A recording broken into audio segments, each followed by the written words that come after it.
tonight we're all together in one room. It's been a bit of a task getting this to happen. Hopefully you can hear us okay and see us okay. We don't know. We'll see what happens. That was your intro? That's what you're going with? That's what I'm going with. So, I know. So, nah, start again. I'm not starting again. So, as always, you've got myself, Tim. You've also got Lachlan. Howdy. And Ruben. After the evening. It is late. It's late. Hence why we have Red Bulls. This episode is sponsored by... Well, they're not. But we're all having Red Bulls. I haven't had one of these in probably 5, maybe more years, and I needed it. Middle-aged man powered by taurine. Is that what they put in them? Mm-hmm. It is. So, it's a hell of a drug. before we get started tonight, a couple of things. We have this unique bottle of Wildcard 2 from Baker Williams, which I got from Mudgee, which I plan to have with these gentlemen this evening.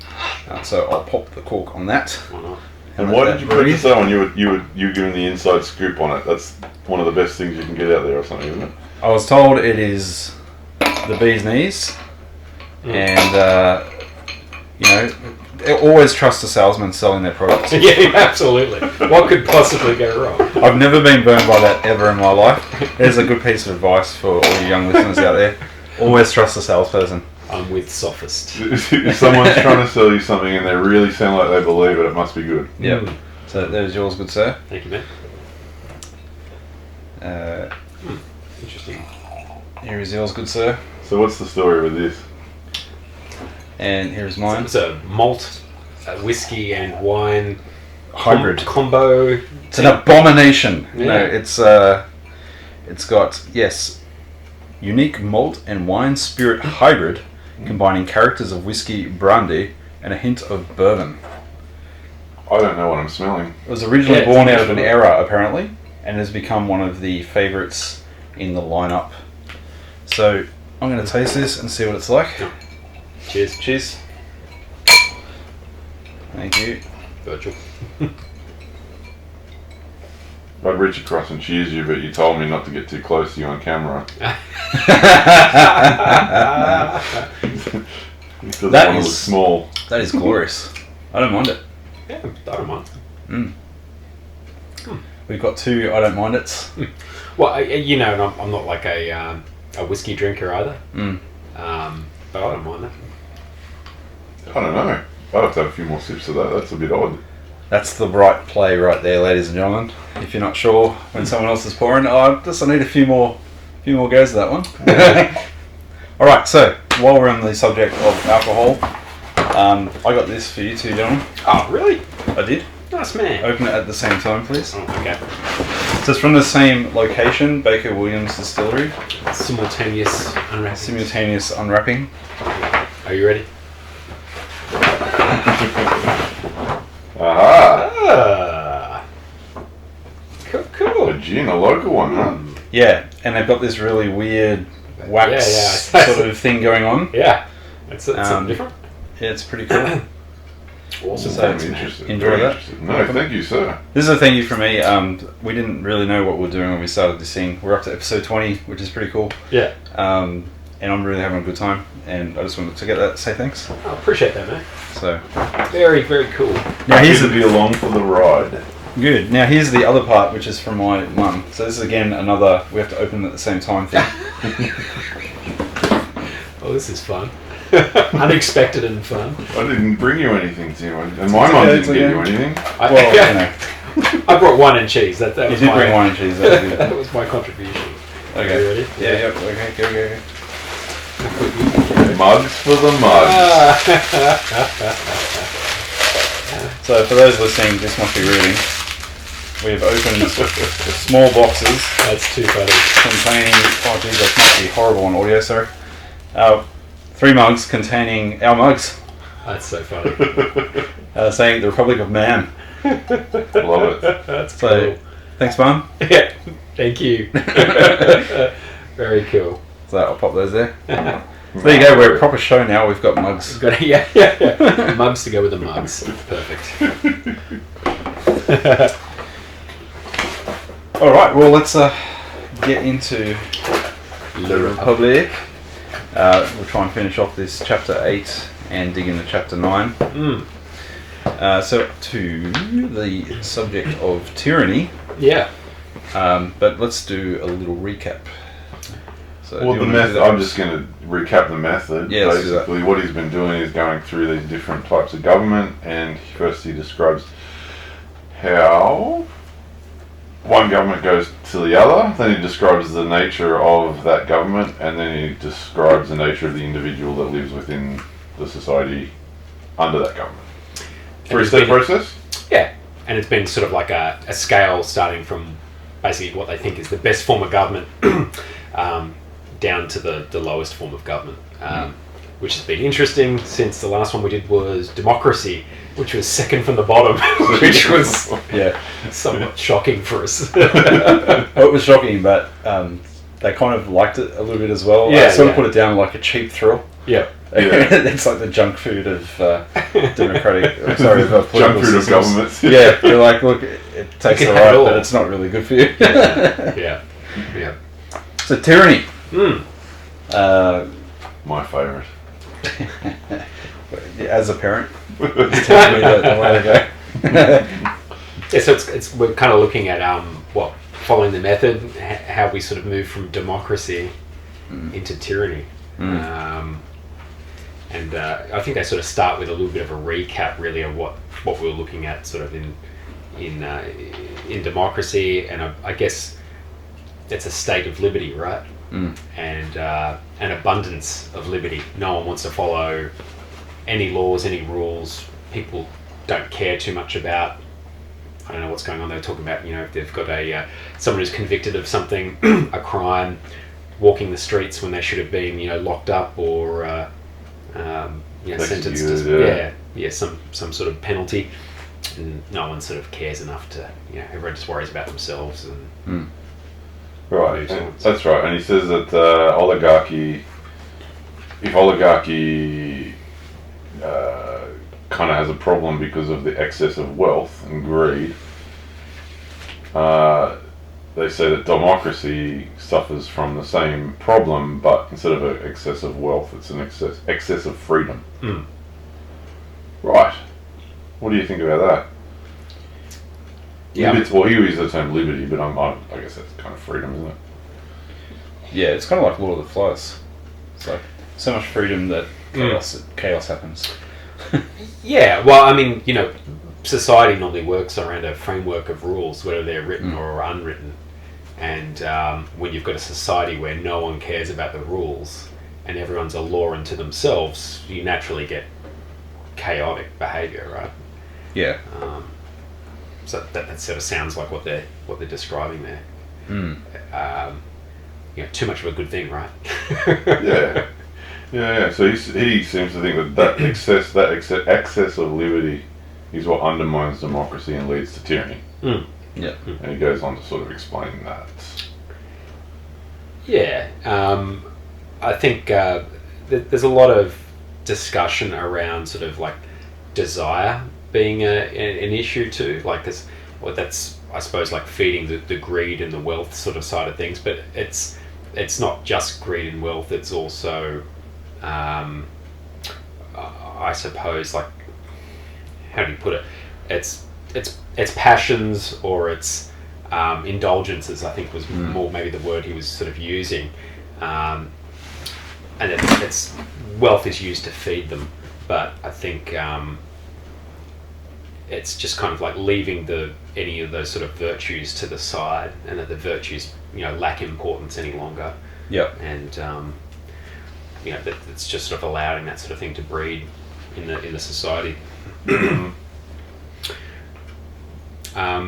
So I think as they're sort of talking about the transition, where it's getting into tyranny, is where I think Rudia mentioned there, like you can get people who are accused of being oligarchs. Yes. And they sort of create like a bit of a circus out of that, and it's sort of putting them in a position where they're almost like sort of paraded before the masses and forced to defend themselves when maybe they actually haven't really done anything too wrong, but it's sort of a political circus there where they're getting the mob and the drones to all sort of rise up and sort of turn on, members of you might sort of still call them like part of the aristocracy or the oligarchs, the leaders of the sort of society. Yep. And those people are going to have to sort of defend themselves in front of a mob. And unless the authorities are very mild and give the people a lot of liberty, the people will curse them for oligarchs and punish them. Do we see this? Have we seen this? Is that a thing? What, calling out the oligarchs? And, look, I guess in Australian society, we have tall poppy syndrome, right? Yeah, so we cut them people down anyway. Yeah, we do. So it's a bit of a different thing here, where I don't know. If you were an oligarch, right? You need to be somewhat modest about it in Australia. Yeah. And if you're not, like, people will turn on you. Yeah, that's true. Yeah. But I think in other sort of cultures and things like, the US, it's... Stop picking on the US. I know, right? I always feel like I'm picking on the US. But it's a different psyche there. Like, they don't have tall poppy syndrome there. And I think there might be jealousy. Yeah. But it's not about... stop big noting yourself, you wanker, which is what Australians sort of do, right? Yeah. If anyone that's listening overseas, wanker is like Aussie for Aussies. That's like a very common go-to insult, isn't it? Totally. Yeah. I'm trying to think what the American equivalent would be, or the English equivalent. Well, the English would still say wanker. They'd say Probably. it exactly the same way as we do. Yeah. They say tosser though, don't they? Sometimes they say tosser. Yeah. Yeah. What do the Yanks say? Look, you could say they're a bit of an imbecile, or they sort of up themselves. Yeah. Like a snobby imbecile. Yeah. Yeah, we'll take that. Yeah. Fig jam. Yeah. So. Fair enough. Yeah. So I think that's sort of what happens there. I think when they're sort of starting to talk about this, it's a lack of respect for authority that is starting to come through in the society, and Socrates is sort of talking about how it sort of comes up in all parts of there. So it could be like sons disrespecting their father, the fathers disrespecting the leaders of the society, and it just sort of is becoming a bit of like a vicious circle. Yeah, he also identifies that it gets to a point where there's no distinction between citizens and aliens and foreigners. Yeah. I don't think that's like a reference to multiculturalism as we know it, but I think they were also talking about slaves as well. That there's Yeah. less difference between a free man and a slave. yeah. Everyone's got their opinions and shows no respect. And I guess in those times, a slave who didn't show respect for their master, it's not a slave at all, right? Like, Right. Yeah. Why even have slaves? Gosh. The disrespect sounds pretty familiar when you consider the amount of nonsense that happens on social media, Twitter sort of feuds that happen. For sure. Look, social media makes it faceless, right? And Back then you had to do it to people's face, didn't you? absolutely. Yeah. And so I think people feel a lot more freedom, should we call it liberty, right? Yeah. To be able to get on Twitter and just hack on someone, right? So Yeah. again, for anyone listening outside of Australia, hack on someone, pick on someone. Be mean to them. Yeah, be mean to them. So I think it's just a disrespect all over the place is sort of what's happening here. Yeah. You're right. Right after the slaves bit, he says, I love the bit where he picks on women, so I always highlight them. But because they have this, so he's talking about slaves and masters have the same liberty as their owners, not to mention the complete equality and liberty in relations between the sexes. Oh, and what about the animals bit he mentions? I was I was struggling to. Sorry, he said something about liberty of animals. Yeah, then old mate just agrees with him. He's like, oh yeah, I've seen that when I go on my country walks. Yeah, So walking down the road and this horse is gonna barge me out of the way or something like that. That horse showed me no respect. Yeah. That's the hell are you talking about? Yeah, I just thought it was an analogy until old mate. I just thought it was an analogy for people become like animals. It's all bumping into each other. There's no pens. All the animals are mixing. Oh, it's Animal Farm coming through, right? That's what I thought it was. And then old mate just goes, was it Glaucon or one of them just goes, yeah, I've seen when that happens on my country walks. And it's like, but do you think it's like, are they talking about was someone guiding the horse? Like, do you think it's like a road rage incident? Like you didn't stop for me while I was on the crossing? Yeah. I can see that. Hey, do you reckon? Because you know how there's a thing like in our society where you're a tough man when you're behind the wheel. Like people will say and do the most outrageous things when they're in their car that they would never say to you. Do you reckon it was like that with horses back then? Yeah, you're a tough man in the chariot. Where he's just going through, like barging through this horse, flipping the bird, and everybody else is walking. Plebs, you know, like.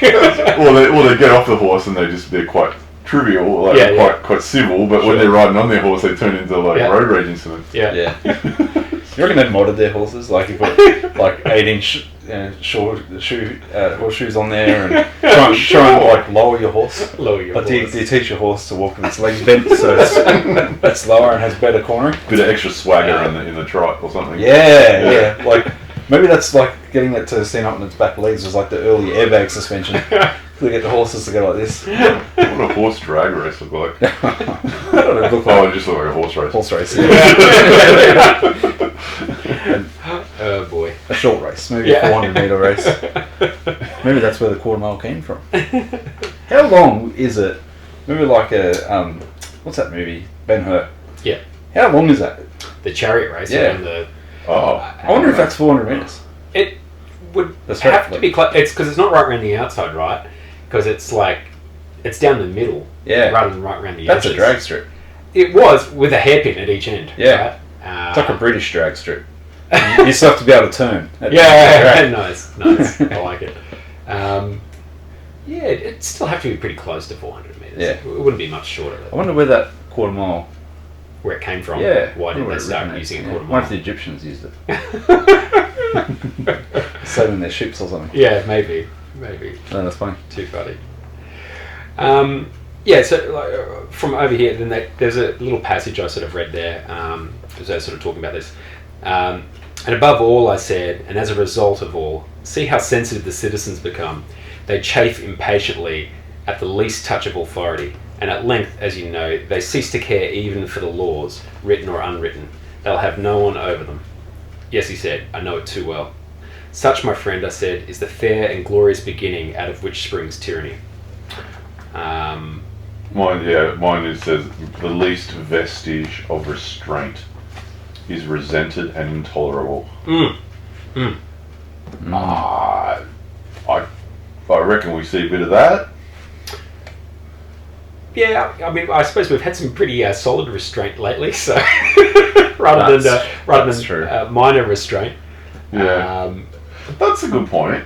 I think we see this kind of resentment towards restraint probably in the social sphere, in terms of don't tell me who I can marry, all that sort of gear.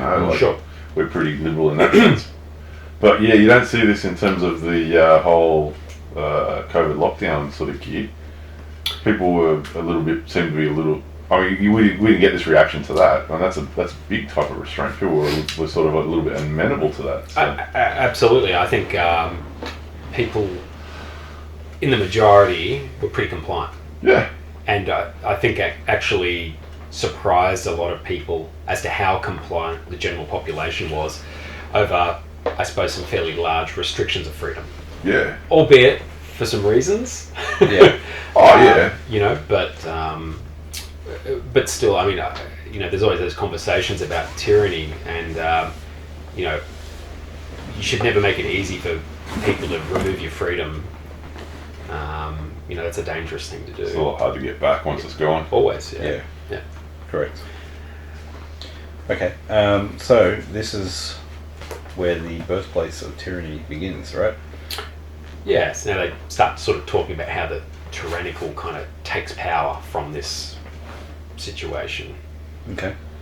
Well, he basically says he comes up with this sort of idea that wherever you get an extreme in one direction, it's going to cause the extreme in the opposite direction.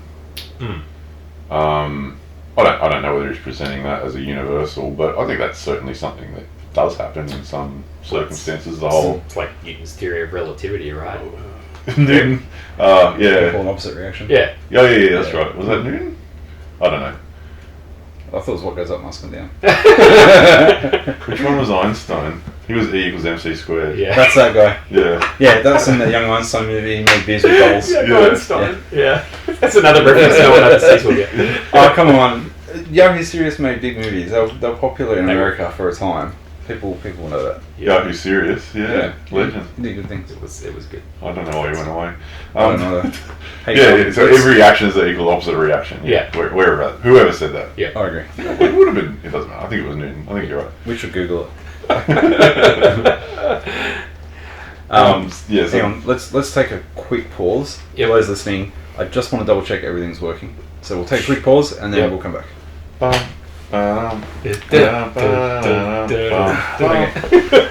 I'm just concerned that these aren't working. I just want to make sure. Do we keep talking?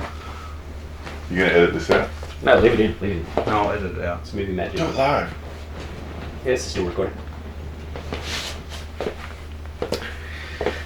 Well, that sound is the lights on the sound. I can't tell. That's recording. It doesn't have a light. It's really weird. That one's got a flashy light at least. good. That's still going? Yeah, Lachlan said that one's good. Yeah, it's going. The timer's going. Great. Yeah. And is your sound little thing saying it's doing something?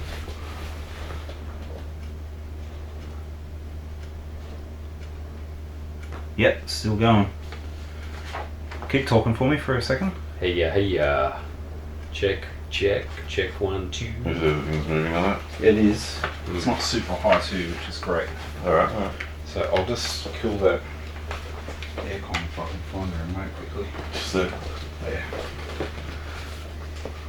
Let's get that back. Keep it here in case you want to throw it back on while we're rolling. Yeah, good idea. I'll just turn this audio up just slightly. Do William Shatner version of Metallica for a second.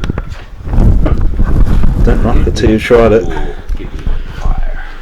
Give me that which I desire. No, give me that. Which I Just desire. You can hold that. Alright, I'll do another sound snap. Do we remember where we were up to with our conversation? Nah, but it's fine. I don't either. Where were we? I'll kick us back off. Sorry, I was You wanna do really a nervous. I didn't want to do a repeat of last time where we did the whole thing and then realised Yeah, it that's wasn't cool. working. That's cool. I was Do a snap. You gonna do a snap thing again? like, yeah, okay. 3, 2, 1.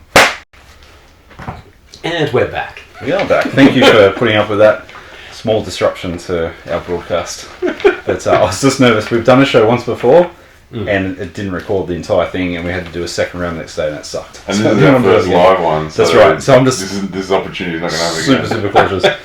Oh, the likelihood of us all being in the same room around And it's Christmas, December. Yeah. Yeah, How did this happen? I know, right? This is what you're seeing right now is basically like seeing a unicorn. Yes. Literally. Yes.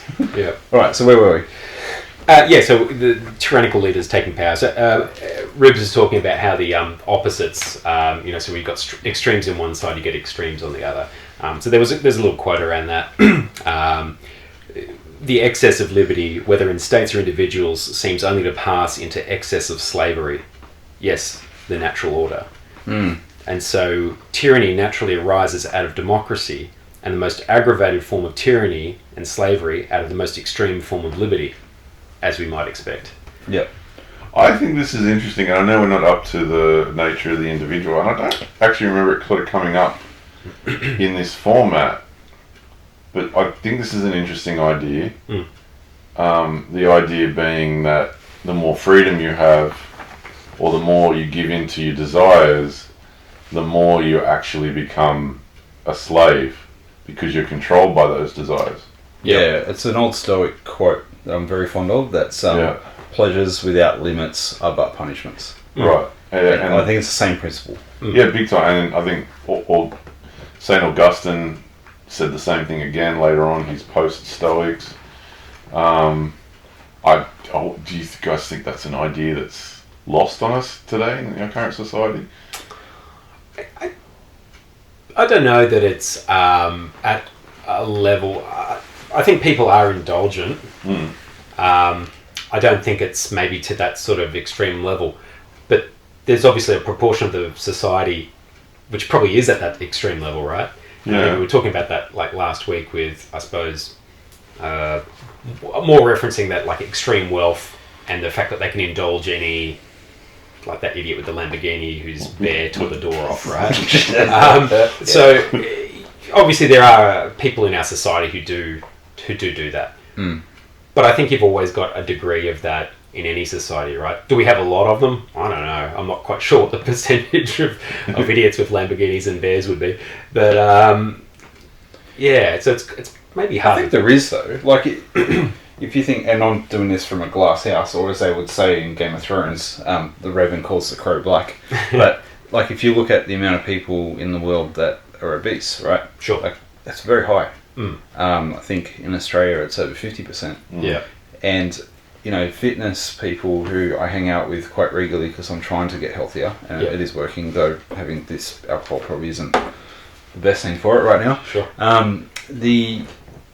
That's the principle essentially is, you know, you can have a drink if you want, but it has a cost, and as long as you measure daily your intake and don't overdo it, then you can enjoy life, you can enjoy different foods without getting the punishment of getting too heavy from it. Sure. Right. So I think the fact that more than half of the people in our country have eaten too much food for a long, long time, and we drink a heck of a lot in this country and get drunk all the time. Yeah. You know, I think that suggests that actually it is kind of common. But it's probably just in specific places. It's probably not in all aspects of life, but there's certainly examples. I think probably the difference between what Socrates is looking at versus what our modern lifestyle is too, is around the actual cost of it as well, not just the physical sort of toll of it. Because back then life was simple out of necessity, generally speaking, and I think anyone who wanted those luxuries had to pay for them, and there was a high cost for it. Yep. The reality of our modern life is that this stuff's cheap in the scheme of things, right? And you can have people who are in poverty who are still obese because junk food's cheaper than real food. Yep. Yeah. Or even an alcoholic can afford to feed his habit pretty easily, generally. Yeah, begging coins on the corner or whatever it is, you get enough to get your goon bag or whatever they call it, or they call it cask wine. Yeah, cask wine. Yeah, that's it. So I think we have an ease of access that they wouldn't have had back then. Yeah, that's interesting. So I don't know. I mean, I know we've had a couple of conversations around this. It'd be interesting to see what Socrates would sort of see if he was in the modern age. You know what I mean? Yeah. If he just sort of go, this is just more of the same, or if it'd be like, is there anything fundamentally different about the way we live now, apart from having more stuff? Yeah. I don't know. I think what I'm referring to, though, and I don't mean to harp on about it, is something more fundamental, though. The idea being, if you have a desire or a passion, overindulging it, the cost, physical or monetary or otherwise, overindulging it actually makes you into a slave of it, because you lose control of that desire because it becomes stronger and stronger. I guess addiction is probably the one that that would be most obvious in.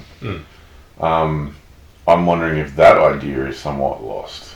Like, I mean, do you think there's more of a general gist in society these days that it's like, if you feel like something, just do it.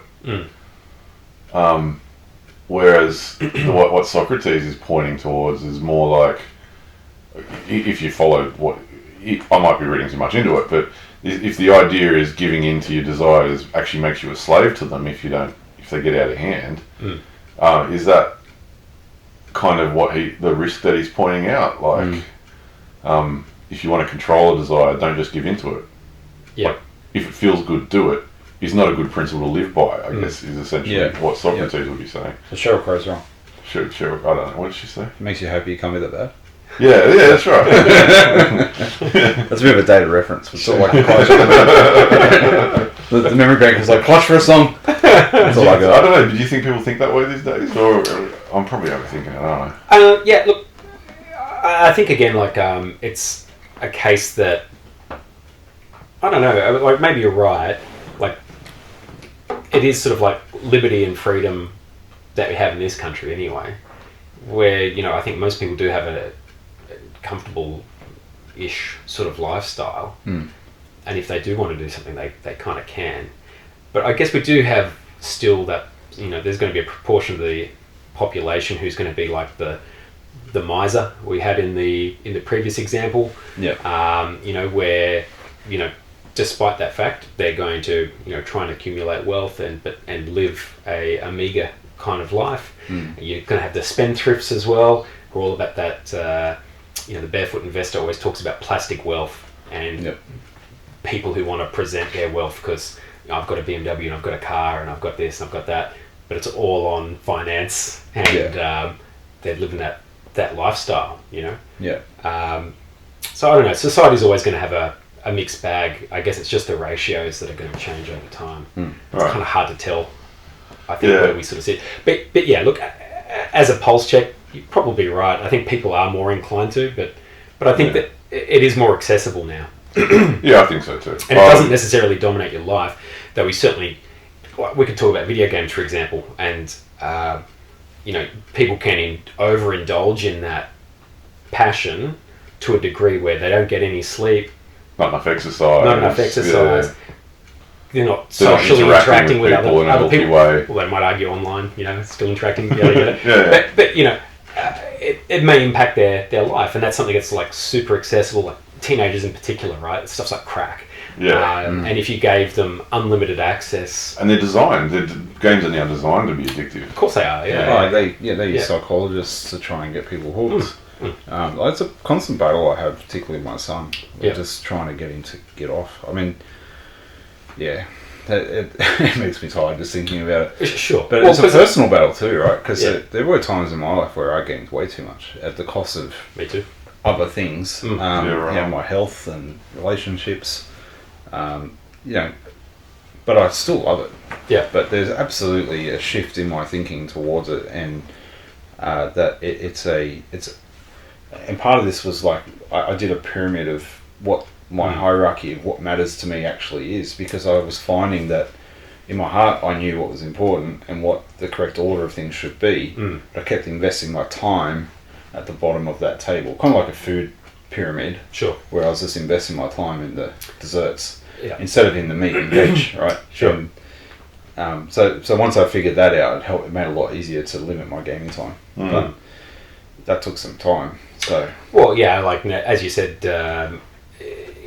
there's a programming in your brain as well as in the game where you get that, you know, hit of what is dopamine? Is it dopamine? Yeah. Endorphins? It's like a trigger that you get. The happy rewards. Hormones. It's the reward system that triggers when you know, get that achievement in Forza for best drift score or whatever it is. Yes. And, I know what you're talking about. Yeah.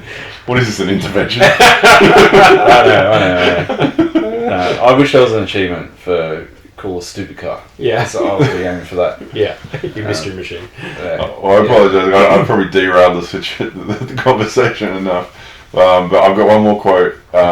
That idea I think developed, and then when it got hit, Augustine of Hippo, he said that a man has as many masters as he has vices. So I kind of feel like that's kind of what Socrates is talking about. Yeah. About the democratic spirit that leads to the tyrannical spirit. Anyway, that's a good point. Yeah. All right. Well, let's quickly move forward. It's Plato The Republic. There's no quickly about it. No. True. We thought we'd be almost finishing our second book by now. So let's get going. So I mean, is this where we start talking about the ruling power, or do we want to talk about the rise of the protector? I think I can get us to the Rise of the Protector quite quickly. Okay, go for it. I could be wrong. He goes on to say that the democracy is made up of different classes, and he's pretty negative towards one particular class. So the first class that he brings up that he's negative towards are what he previously referred to as drones and spendthrifts. So they're basically people who party down, don't so much care about the future, spend their money, don't really produce anything. He says that's one class. The other class is the working class, which is your regular working traders. Sure. Yeah. They more or less work from day to day. They just got to get by. And then the third class are, I think he describes as the people from kind of the misers, the ones that are careful with their money. They're a bit smarter, and they end up with most of the wealth. So that's your three classes. And they were saying that those were the ones who were getting squeezed by the drones. By the drones, yeah. Yeah, because they're trying to get the wealth out. Yep.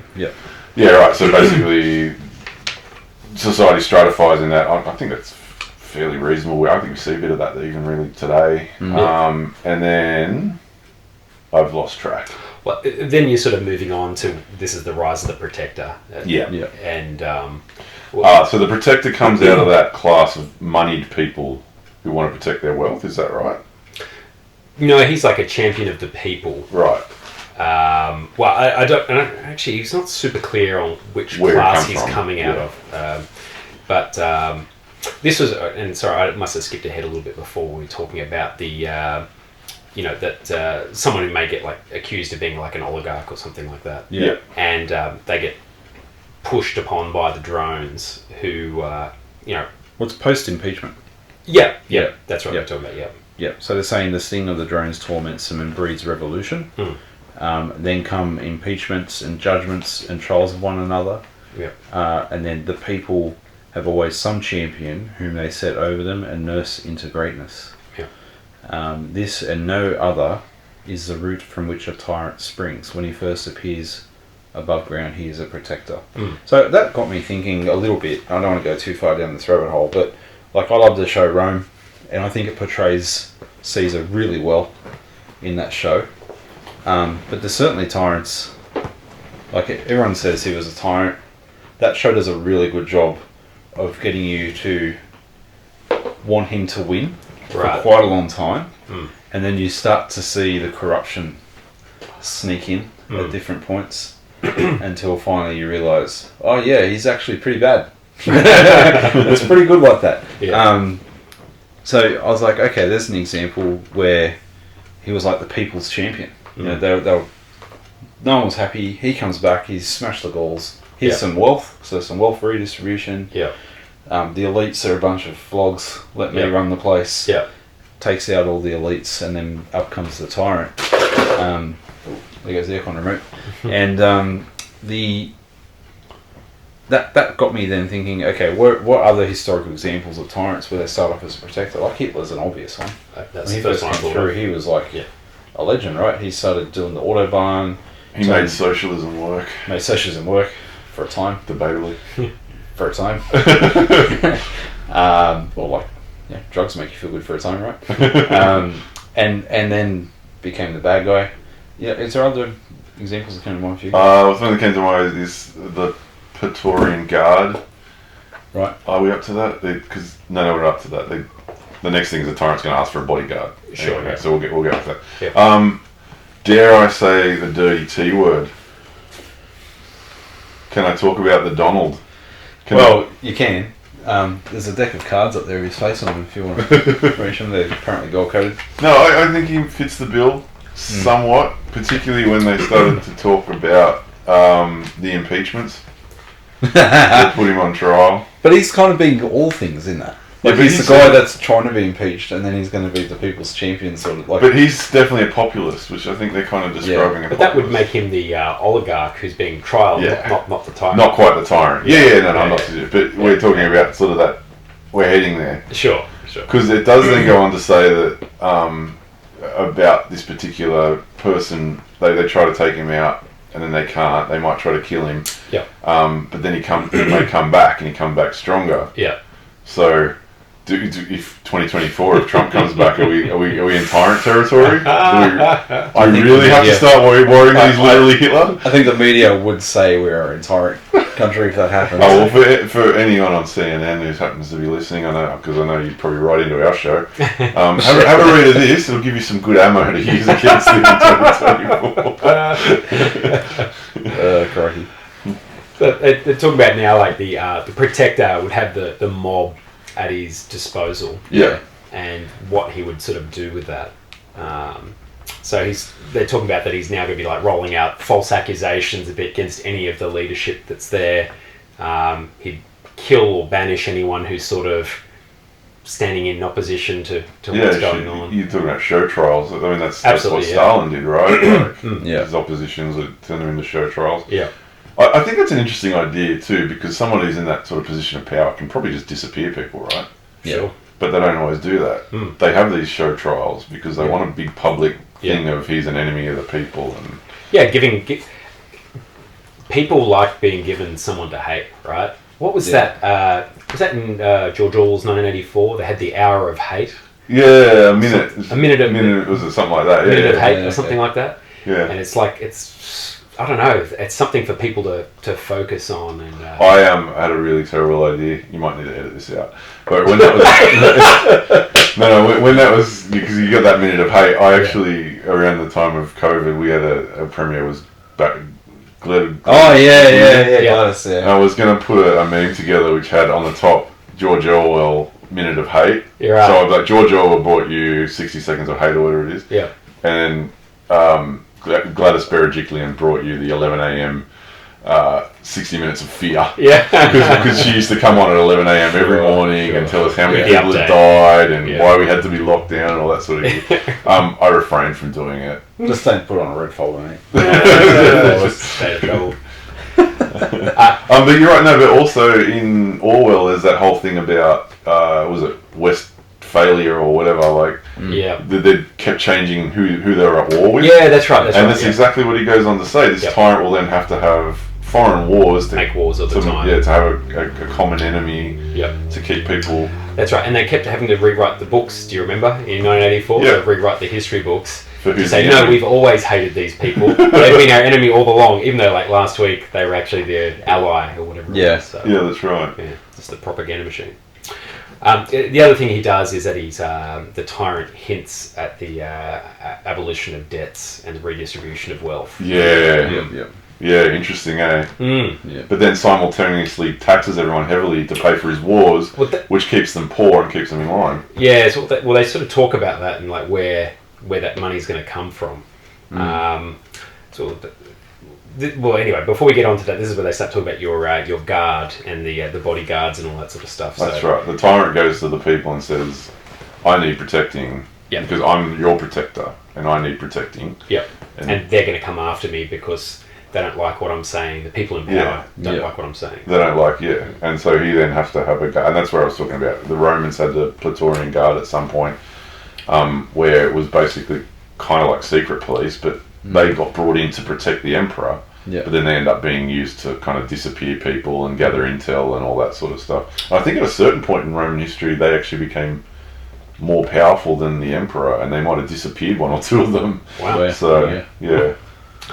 I think one of the things they're talking about here too, which I thought was interesting, is that the people care so much for their tyrant protector that they care more about his well-being than their own. Yes, yeah. And that they're so focused on this person who's their champion that they'll put their needs above their own, and that's just handing the power over to the tyrant there. Yeah, big time. Yeah, and so basically that's what they're saying. Like that's the step where he's now taking the power and he becomes that tyrannical leader. Yep.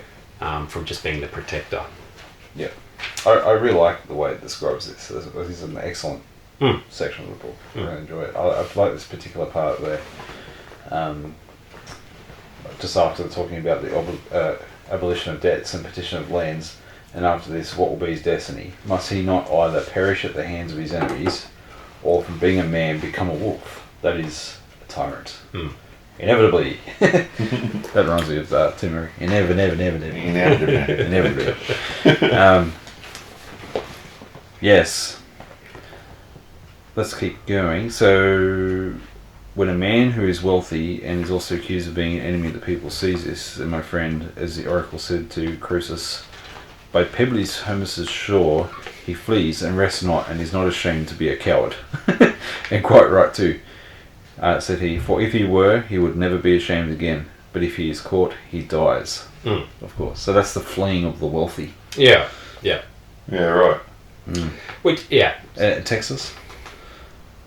Oh, people are wealthy Wealthy are fleeing to Texas. From California. Yeah, to that's Texas, right, yeah. Well, you got people coming from all over the US. Like, I think Texas is like the fastest growing state in the Oh, is that right? Yeah, they're jumping out. Yeah. And then they sort of talk about the early days of what happens now that the tyrannical leader's sort of taking over now. He's saying like they're now controlling the state and they're walking around, everyone's like saluting each other, like we've had the, change of the guard, and that, it's all happy and smiling and making promises to everybody about the great new world we're all going to have together. Yeah. They did sort of say that you probably would do a little bit of distribution of the wealth here at this point in time, because it's probably like, I guess if they've just taken over all of the wealth of everybody else, they're probably thinking, there's a shit ton here, I can hand out a little bit and we'll be all right. But as Rubes had kind of mentioned, the cost of all the wars and all this sort of stuff starts to stack up. Yeah. So, but this is where they start talking about, like, once they're in control, the happiness of the person, which I thought was a bit of a different approach.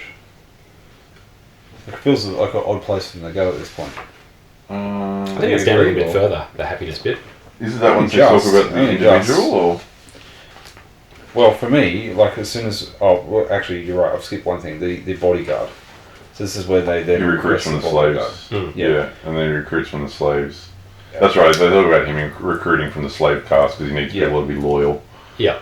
So because he's emancipated them, they'd be loyal. But straight after the fleeing of the debt of the rich, which we just talked about, he says, "And now let us consider the happiness of the man, and also of the state in which a creature like him is generated." Sure. That's when we're moving on to the individual. Yeah. Yeah. I kind of wanted to talk about Euripides. Go for it. Yep. I don't know. How do I make this concise? Socrates basically has a go right at the poets, saying that in the tyrant state they would essentially sing the praises of the tyrant, so they would be considered wise, and the tyrant may surround himself with the type.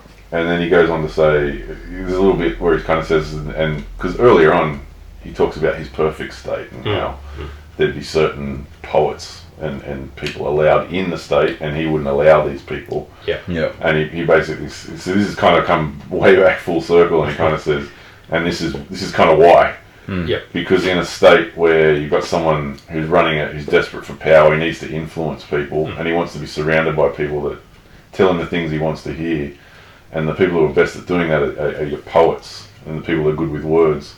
I'm probably not quite getting exactly the spirit of what he's saying, but that was my read on it. And I like it when he has a go at the poets. So there's a couple of good quotes in there, but I think they're probably a little bit too complicated. So is that roughly what he says? I think.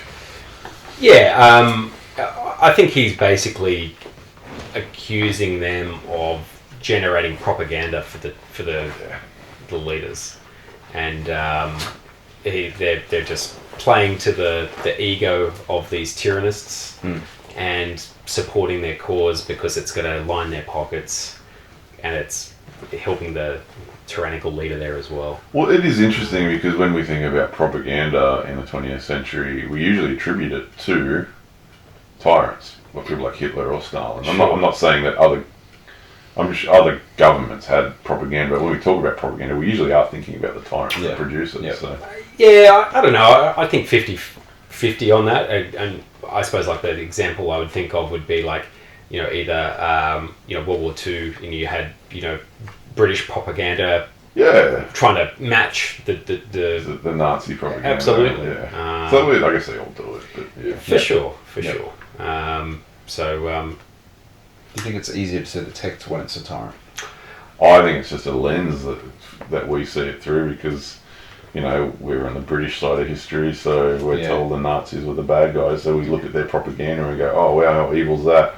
But we had our own propaganda, it was just from a different lens, maybe. The winners write the history books, right? Yeah. I think, look, it may also just be about the purpose of the propaganda as well, right? Yeah. If it's nefarious but in nature, which we can see now with the benefit of hindsight, or if it was for a purpose of good. Yeah. In which case, maybe you would call it a noble lie rather than propaganda,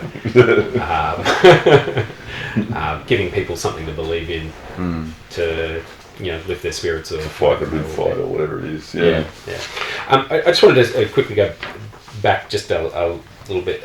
Because Tim, you were mentioning before about them like raising the slaves as sort of their sort of supporters and backers there. Because there's a couple other sort of bits in there which were interesting as well. Because they were talking about how he would purge the state of all of the people who were of good nature. Yep. And the valiant, high-minded, happy, wealthy, and wise people. And so he takes away all that is good and leaves all of the worst kinds of people. Yes. Who are happy to sort of support their cause, and raising an army of mercenaries, based out of slaves, as you're sort of saying, as well as obviously in others that they're sort of enlisting out there. And they're saying at this point in time he's going to be now hated and despised by the good, but the bad will flock to him and strengthen his ranks. Yep. So just to sort of paint the picture of where he's up to there. Sure. Because I just thought that's.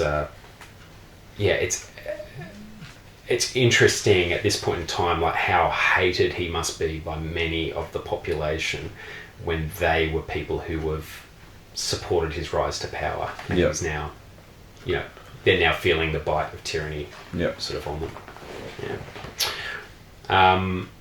So sorry, I got us a little bit off track. So now they're sort of talking really about like how they maintain the tyranny, and this is, I think, what Rubes was talking about before about the wealth and the issue with funding your wars and all this sort of thing. So they start by basically like raiding the city for all of the wealth of the city. Yep.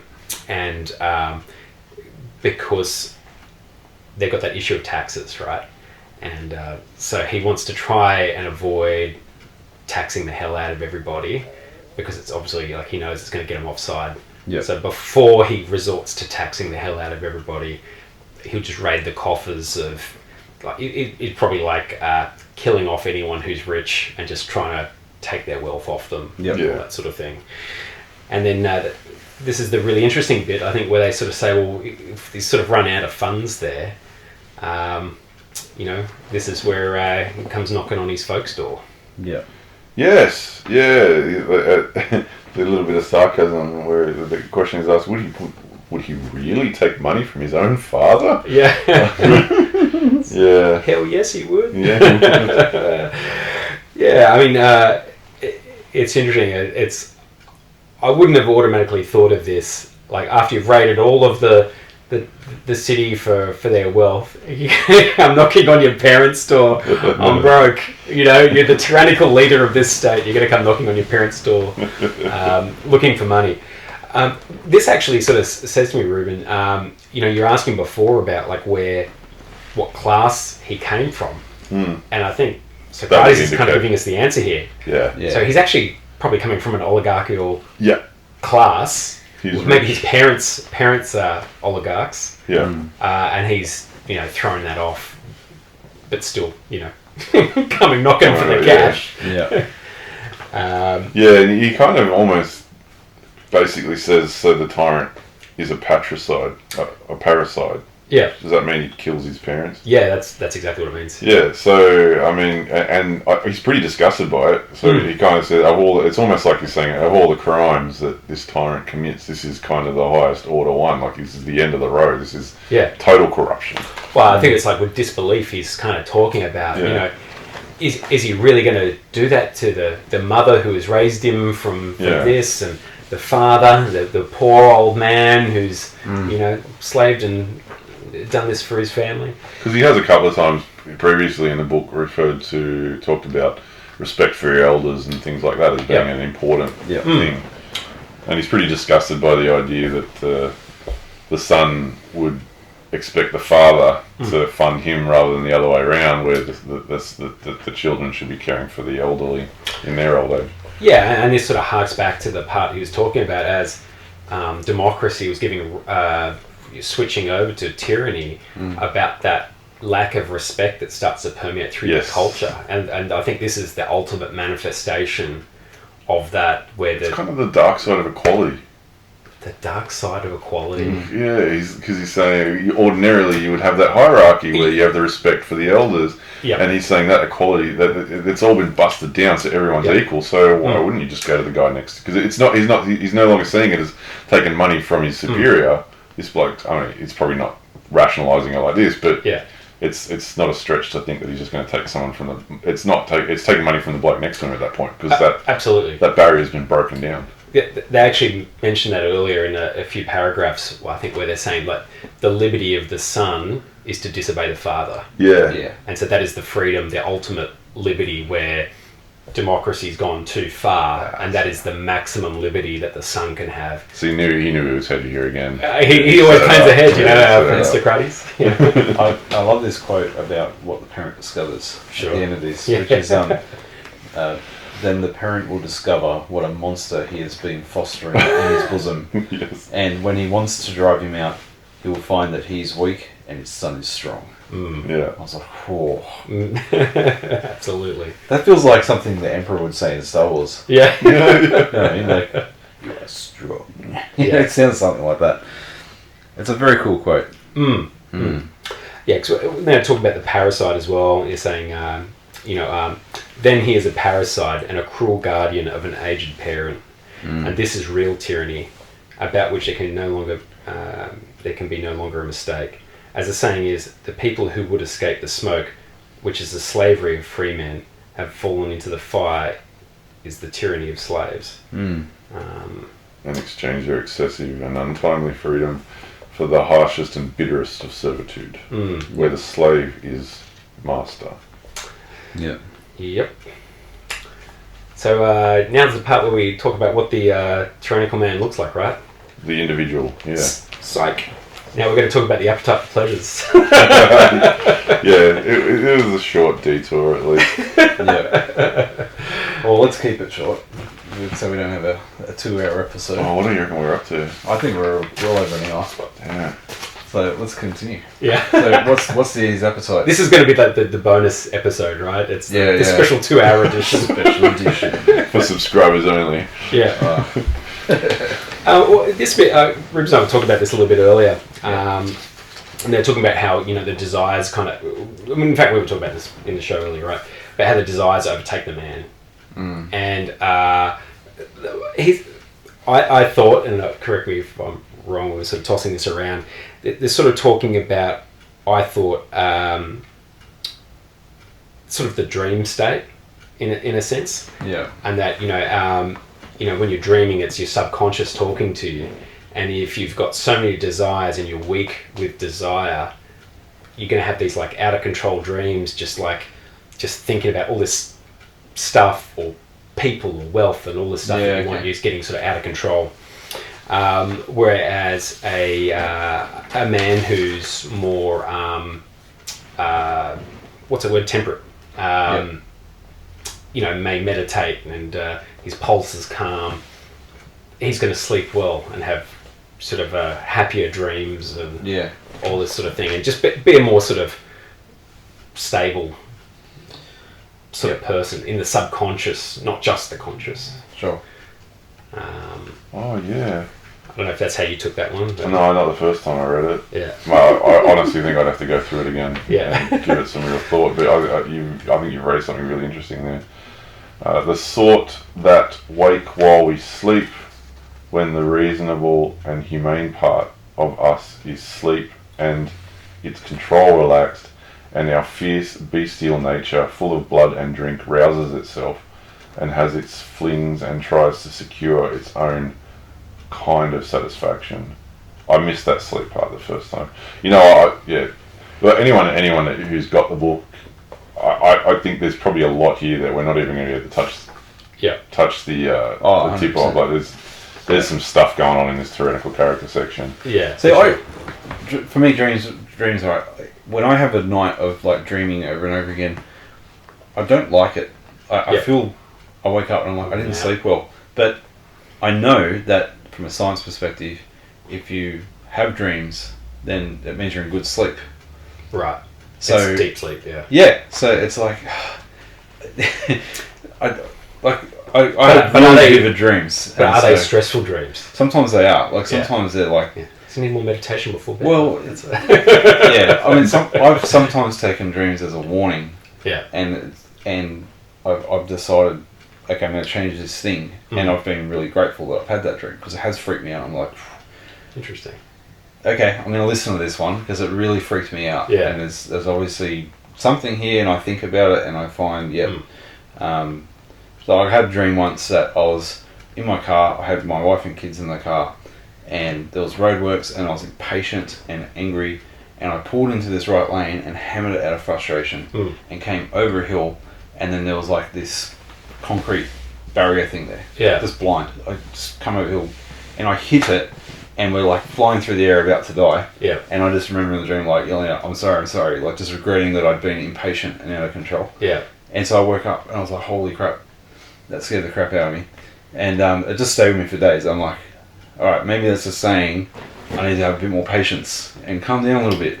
Or I'll do something stupid. Teaching you temperance, mate. So actually that dream like changed. And so when I drive, and like I said today, twice I had people just merge on top of me. Yeah. So frustrating. But I come back to that dream and I think, don't be a cock. Just let them go and just wait. Yeah. That's alright. When he said cock, he means wanker. Yeah. Yeah. Which means goose. Which means silly sausage. I think we're going to have to start putting subtitles in every time we use an Australian colloquialism.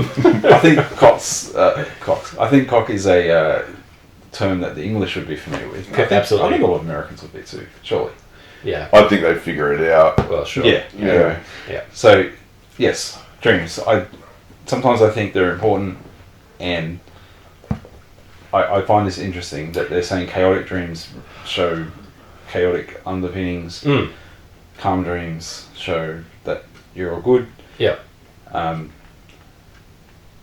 and then trying to link that with if I get a bad night's sleep, I feel tired. But if I get a good night's sleep where I dream a lot, I wake up feeling like I didn't have a break from my stupid brain.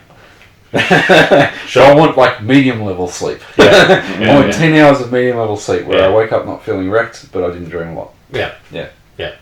I think sleep's a really complicated thing, but in general, I think he's just sort of saying, it's just your subconscious is at work, and a calm mind will have calm thoughts, and a turbulent mind will have turbulent thoughts, and it sounds logical, right?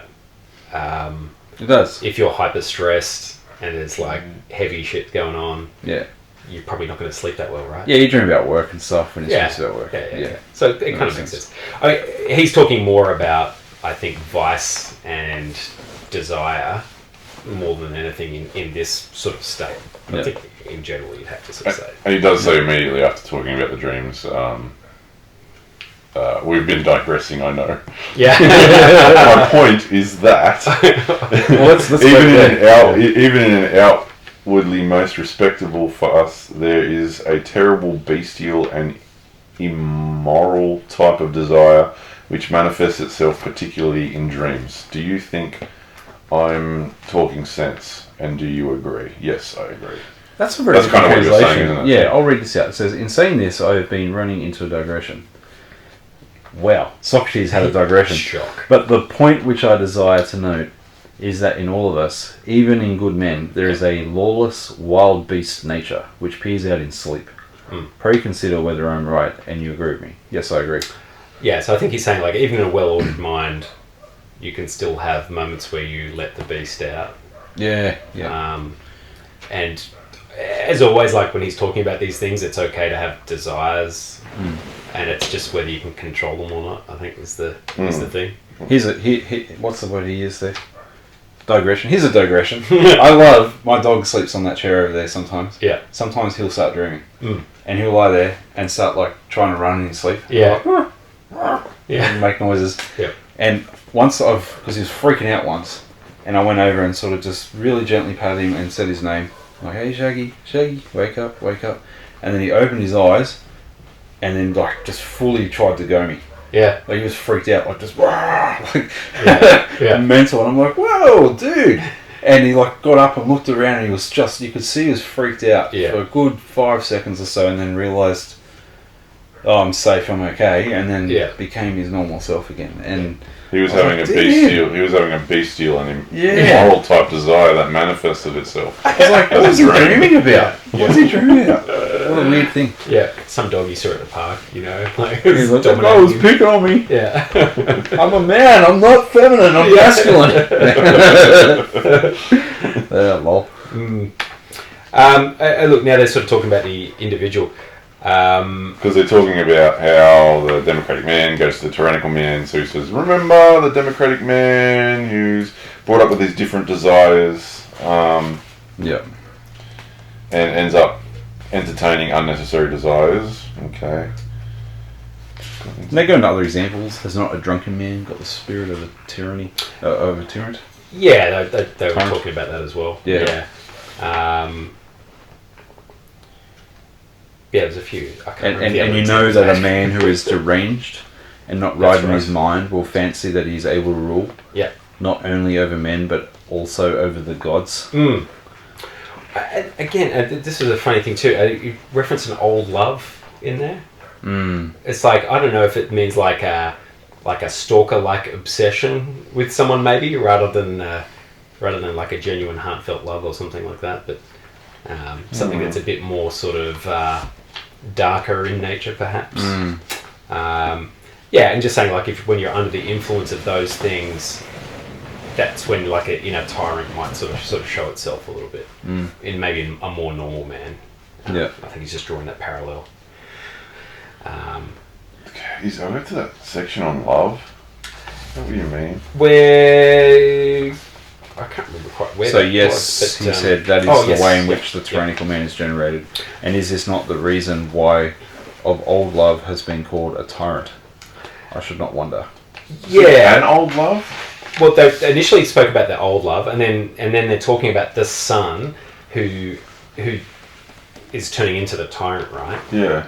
And saying that, like, particularly they're talking about this son who's going back to his parents again, like that example we're talking about with the patricide, and saying that he's if he's fallen in love with some harlot, and like brings her back to the old's place, and is more or less sort of he's still sort of being the tyrant. He has no respect for his parents, and they're saying, would he put this harlot above his mother or father? Yeah. And that's where Glaucon's like, absolutely he would. Yeah. Glaucon's like, been there. Yeah. And they're saying, Glaucon the degenerate. Yeah. And he's saying, like, at this point, this is when, you're under the spell of love, which was the bit that I was a bit confused by, because it sounded like a misuse of the word love in the way that we interpret it. Yeah, we sort of speculated on this a little bit while Tim was setting up. Sorry, you probably weren't here for the conversation. No. Do you mean like lust rather than love? Well, that's kind of the conclusion we came to. They must you must be talking about being a slave to your desire rather than love. We're talking about being like maybe infatuation, where you feel like kind of like obsessed, and it might be something more about like, oh my god, like she looks amazing, but maybe you don't actually have a connection like spiritually or mentally. Yeah. But you're like, so you start doing things that you wouldn't ordinarily do to attain that. Yeah. Yeah. But and it's maybe like thinking of them as an object as well, rather than love, if you know what I mean. The objectification. That made sense to me. Yeah. I just thought too, and they're talking about bringing it back to his parents, and then him mistreating his parents, and I actually think of a personal, not a personal example. I think of a personal, not that I've experienced it, but an individual example, like of a person rather than the state. of where this happens. You see it with drug addiction, where kids will steal from their parents to feed that addiction. Yeah, because the parents won't hand it over willingly. Yeah. And that's where you really I think that's a perfect example of where you see an individual who's a slave to that desire. Yeah, no, you're not wrong. It's a good example. There's a quote I can go to on this one. Subject to the laws and to his father, were only let loose in the dreams of sleep. But now that he is under the dominion of love, he becomes always and in waking reality what he was then very rarely in a dream only. He will commit the foulest murder or eat forbidden food or be guilty of any other horrid act. Love is his tyrant and lives lordly in him and lawlessly, and being himself a king, leads him on as a tyrant leads a state to the performance of any reckless deed by which he can maintain himself and the rabble of his associates, whether those whom evil communications have brought in from without, or those whom he himself has allowed to break loose within him by reason of similar evil nature in himself. Right, so in the individual, his associates, so in the tyrant, his associates are the people who gets around him to protect him. Yep. In the individual, it's those desires that he's feeding. Yep. And he'll do anything to protect them because they're protecting him. And feed them, Yeah. Oh, wow. Yep. Okay, yeah, that's... It's a good example. Pretty profound, actually. Yeah. Man. So from looking at that individual, then they start to talk about what that impact is going to be on the state. They very quickly sort of Blame crime on it. more or less. I mean, for example. Yeah. For example, they are the thieves, burglars, Yeah. cut purses, footpads, robbers of temples, man-stealers of the community. Or if they are able to speak, they turn informers and bear false witness and take bribes. Yep, all that stuff. Corrupt. Yeah. I think it's reasonable, though. I mean, when you look at somebody who's willing to go out and defraud or steal, it's usually because they're kind of a slave to their own desire, whether it be to greed or whether it be to some other kind of addiction. Yeah. I mean, you do see some people that genuinely steal out of desperation because they can't eat. Sure. Rare in our society, but you can see what that's... But that's not what he's talking about here. No, not at all. I think it's a reasonable analysis. I like it. Yeah. And then I think they just broadly sort of speak about, which is not surprising or anything like that, I'm just saying about the people in general in the state, and that if they submit willingly to him, then it's somewhat a painless transition of power. But if they resist him, he'll beat them like he'd beat his own parents. Which was the example that he gave, which is like pretty brutal in your mind when you think about, if this guy cares so little for his parents, what's he going to do to you, some pleb who gets in his way? He's going to do something horrible. He will shank you. Yeah. Or they'll profess every sort of affection for them, and once they've gained their point, they know them no more. Well, so this is where we start talking about the private tyrant. So he starts to define a difference between a private tyrant and a public tyrant. I think you can really see, I know, more digressions, but you can really see Socrates' philosophy playing out here from way back at the start, where he's like, justice is that idea of fulfilling your, like having balance and temperance. You can see where a lack of temperance, which comes from the democratic man, leads to this kind of extreme tyranny. Because they haven't got that virtue of temperance. Yeah, and temperance, in a bit of a parody, is that harmony as well. He's always sort of talking about as well. Yeah. Balance. And that's funny because I think when we think equality, it essentially is considered a positive term these days. I think Socrates would draw a distinction between equality and harmony. He would say equality doesn't equal harmony. Those are two different things.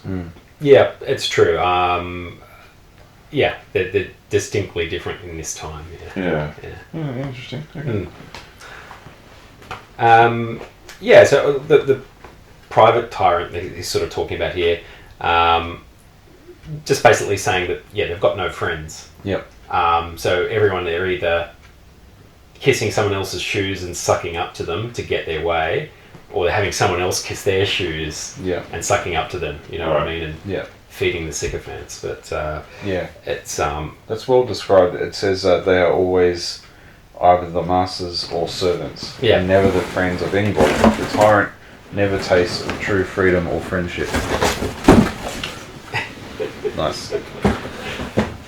and that they would be treacherous and completely unjust is Yeah. kind of the other point, which Yeah. you know, it's obviously kind of cutting to the chase on what Socrates is trying to sort of paint the picture of, right? Yeah. And it's saying like the longer he lives, the worse he's going to get. Like the more of a tyrant they Yeah. become over time, because they're miserable people. Yeah. And Oh. and so like the misery is just going to Yeah. compound and make it worse. I'll read that quote. It says, and will not he who has been shown to be the wickedest also be the most miserable, and he who has tyrannized longest and most continually and truly miserable, although this may not be the opinion of men in general. Yes, he said, inevitably. And must not the tyrannical man be like the tyrannical state, and the democratical man like the democratical state, and the same of the others? Certainly. And as state is to state in virtue and happiness, so is man in relation to man, to be sure. Then comparing our original city, which was under a king, and the city which is under a tyrant, how do they stand as to virtue? They are the opposite extremes, he said, for one is the very best, and the other is the very worst. Do we agree? There's a lot there, like those 4 little lines. Yeah, well, look, I guess the thing is too, Socrates is holding up aristocracy as the number one model, and I don't know that we necessarily agree on that as a... Yeah. Do you think the model of the individual is correct? Well, as far Perhaps as not the virtuous state. to non-virtuous? Yeah. Yeah. I would agree with that statement, I think. Because how can somebody in a tyrannical state have virtue? Like, it is a state without virtue, almost by definition. And almost rewards non-virtue. Yeah. The opposite of that, you could argue what that state looks like as to whether it's, you know, aristocracy or something else, or a sort of a hybrid mishmash of what we have in the modern era. Yeah. I think it's basically a state with virtues and morals versus a state with none. Yep. Well, let's read this bit. So there can be no mistake, I said, as to which is which, and therefore I will at once inquire whether you would arrive at a similar decision about their relative happiness and misery. And here we must not allow ourselves to be panic-stricken at the apparition of the tyrant, who is only a unit and may perhaps have a few retainers about him, but let us go as we ought into every corner of the city and look all about, and then we will give our opinion. So I think that kind of leads into next week's subject, I think. I think so. They're going to go and talk about... because this whole thing was a long-winded thing to see who's the happiest, or who's the most advantageous, the just or the unjust man. So. Yeah, look, there's a bit where they touch on the public tyrant, but I think we've probably gone for long enough on this one as well. So we can save that for next week. I'm exhausted. Yeah. My Red Bull is worn off. Yeah, my Red Bull's better. Look, thanks for coming over, guys, and for those at home, thanks for watching and listening. This is good. Doing it face to face is certainly more challenging now For recording than purposes. doing it online. I don't know. Although setting up online was equally as difficult. Probably took longer. Yeah. Yeah. I think the conversation, I felt more natural having you guys in the same room. Sure. For me, I enjoyed it. Yeah. I was planning on throwing things at some point. The opportunity didn't arise. What did you have to throw? Oh, wow, I can find something. Yeah. Tim's got an amplifier here. Yeah. That might be a bit big. There's a guitar amp. There's some VR remote, I'm sure he'd kill me for Bottle of throwing Kraken. Yeah. that. Release the Kraken. Well, I don't know whether we can see on the cameras that you got better ammo there. You got all the glass bottles. I got the good stuff here. I know it seems like a missed opportunity, but Well, I think we make a commitment that for next week's episode, we drink out of our mugs. Sure. oh yeah, no, Why not? thank you, Why not? So thanks, Mum. thank you, Mama Widom. Yep. And, Thank you very much. We will use that with pride next week. And thanks for coming over. And remember, the Republic wasn't built in a day, and neither middle-aged men, and neither is face to face. episodes, which I'll now have to go and produce. So thanks for joining us, and we'll catch you guys next week. Thank you. Bye. See ya. You want to do that? Snap thing. I will. Case closed. Oh yeah! Let's turn off all these cameras.